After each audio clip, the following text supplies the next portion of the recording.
Hello everyone, today is April 15th and I wanted to give everybody an update on my seedlings here in my grow room. Now there are additional seedlings that I never made a video on as far as what I planted, but I'll cover them in this video. So let's get started. Okay, I have 3 rows here, excuse me, 3 trays. We'll start with the tray 1. This one here has cucumbers. There's 12 cells, or excuse me, 15 cells of cucumbers. This is my 50 cell tray. And then the rest of this is Swiss chard. Some of it came up quite thick, some of it didn't come up at all. For the most part, I'd say maybe 5 cells didn't come up out of the 35, so not too bad. These will be planted out into the greenhouse probably within a week or two. Now we're on to the second tray. This I have shown before. This is broccoli, more broccoli, cauliflower, and on the end there are my pak choi, which they're doing quite well. For some reason, they never seem to grow straight up. If you see here, like the stems always grow to the side. They're all like that. I don't know. They did that 2 years ago when I grew them. Here's a good example. You can see them growing. I don't know if it's just the way they grow or what, but they're actually doing quite well. I believe I have 100% germination. Yeah, because these here are up. They're just over to the side. And then the broccoli and cauliflower, they're looking pretty good for how old they are. Now we have the next tray here. I don't think I made a video on this. This actually has some beets in it. I wanted to get some early ones going to see if I could germinate them in the house, and they're pretty decent. And then up here, these are all mustard green. And there's multiple seeds in each hole. And what I'll be doing with these, again, like I said, probably within the next week or two. A lot of them already have their true leaves and even starting to put on their third set of true leaves. With greens like this, is all leaf. There's not really a quote-unquote stem to it, other than just down here, and then the rest is all just leaf material. But these will be going into the greenhouse as well. All of this stuff, all of these 3 trays will be going in the greenhouse, I'd say within the next 2 weeks. The cucumbers may be a little bit longer. It just depends on what the weather's like. Today it was 20 degrees and we had 3 inches of snow. A couple weeks ago it was 60 degrees and sunny. So we were still getting some snow showers and cold weather. So certain things, especially these early cucumbers, they can't survive that type of temperature. Even in the greenhouse with no wind, it'll still get below freezing and they can't handle that. The rest of the stuff definitely can, because they're considered cold crops or even root crops, the beets, and they can handle those type of temperatures even if it's just for a day.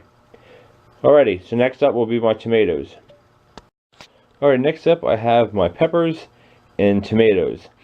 I know I did plant a couple eggplants, which they're on the end. Only one germinated out of all of these cells. I'm not sure if some of these were too damp. The mixture was too wet. As you can see, some of them that didn't come up. They have the real dark coloring to it, almost like it's not mold, like a mossy type color to it, a dark green. And those are the cells that didn't seem to come up that much. However, here's a couple peppers where the cells did come up. So I'm not exactly sure why they didn't germinate. I may have soaked them too often or too long and kept them too humid. Some of them could have rotted. But in any case, a lot of the seeds I had were fairly old, especially the eggplant. Those seeds I think were actually 3 or 4 years old.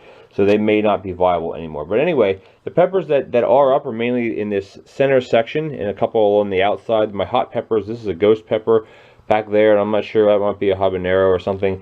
And then a couple of the ones in here, I know the light isn't real bright today, but these already have their first true set for their true set of leaves, and they also are starting to put on their second set. So some of these could be transplanted probably pretty soon.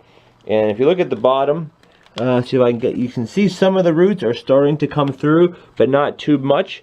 These will probably leave these in these cells for at least another week. That I think I believe that'll give it 3 weeks or 4 weeks old. I'm not exactly sure, but I'll be letting them in. Now we move over to tomatoes, and these things are really taking off. Mind you, I seeded these 2 weeks ago today, I believe. I seeded them. My book says April 1st, and today's the 15th, so that's exactly 2 weeks ago, or 2 weeks in a day. And I'm very happy with how they're growing in just 2 weeks' time. You can see some of them are getting a little bit tall, and the lighting is not that good down here, but all of them have at least one set of true leaves on them. I got almost 100% germination. I mean, you got a cell here, you got a cell here, and you have a couple of them over here. But the reason why I don't thin out my tomatoes like I do my peppers. Like I said, each pepper is just one pepper per cell. The reason why I don't do the tomatoes that way are because I thin them out when I transplant them. For example, this pack right here I think has 3 in there, and this one has 3 in it. But and you say, well, you don't want to plant 3 to 1 container. Well, of course you don't. But the thing is based on how many of the say I wanted to plant 10 plants of one variety. Say it's a beefsteak. But if I have 2 cells here that none came up, I'm gonna take and split some of these other ones to salvage that, so I'll actually have 10. You know, a lot of these will still get cut away, but tomatoes to me are a lot easier to deal with when you're trying to transplant them than something like a pepper. Peppers I find quite finicky, and they can actually stunt quite well, quite a lot, if the roots are disturbed too much, which is why I always thin them out to one pepper plant per little cell. The tomatoes, I thin them out as I transplant them. If I have, you know, say I have, you know, I want to plant 10 tomatoes, and if I have 15 little seedlings, I'm going to get rid of 5 of them. And you know, these, for the time, for how little they've actually been growing, these are 2 weeks old from seeding, not from germinating, from seeding. I'm extremely happy. Some of these, look at the size of some of these down here. If you see their stems, nice thick stems. See if you can get it against my finger.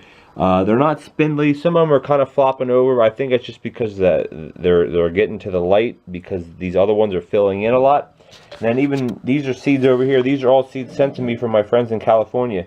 And I had a couple, some of them didn't germinate, but then the ones that did germinate, you know, I got 3 to 4.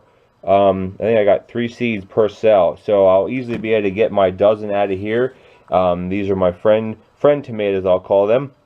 So I definitely want to have these dozen planted, at least one, you know, at least 12 of them, one of each type or what have you. But they're looking really good. I actually seeded these a couple of days after I seeded these, which is why they're shorter, and I never had a heat mat on these, so they took longer to germinate. So overall, that's basically the tomatoes, the peppers, the broccoli, the cauliflower, the pak choy, the beets, the Swiss chard, mustard greens,